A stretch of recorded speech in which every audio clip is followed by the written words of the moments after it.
Steve, what do we know about this?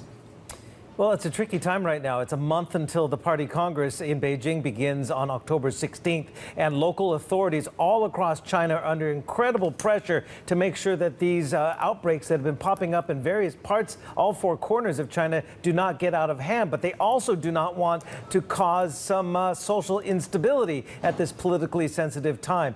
So that's why there's this balancing act in the far west.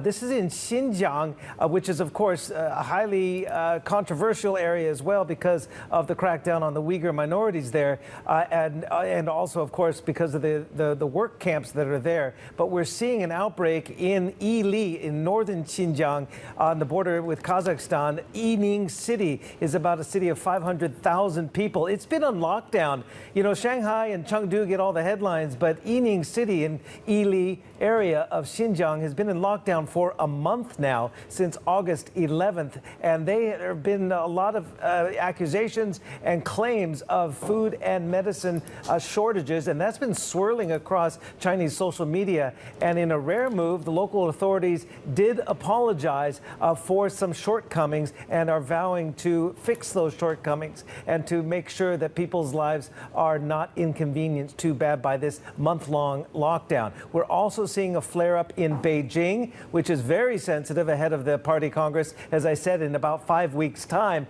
This in the Communications University of China in eastern Beijing. They've had at least 14 reported cases. That campus has been put into lockdown. So it's a whack-a-mole approach, but they're going to keep on doing COVID zero until they have things under control. Of course, the impact on firms has been closely followed. CATL could be affected. What are we seeing in terms of supply chain pain?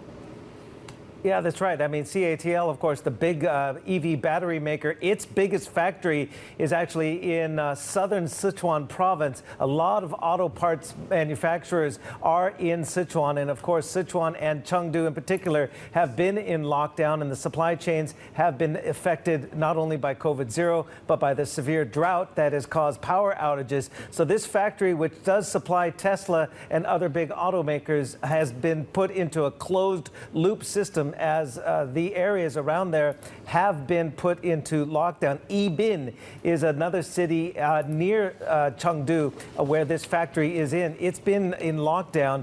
Yibin residents, there are about 1.4 million of them. They've been ordered to stay at home. So Foxconn, VW, Robert Bosch, which is a big auto parts supplier, all have imposed closed loop systems in and around that city of 21 million, Chengdu, as it deals with COVID zero.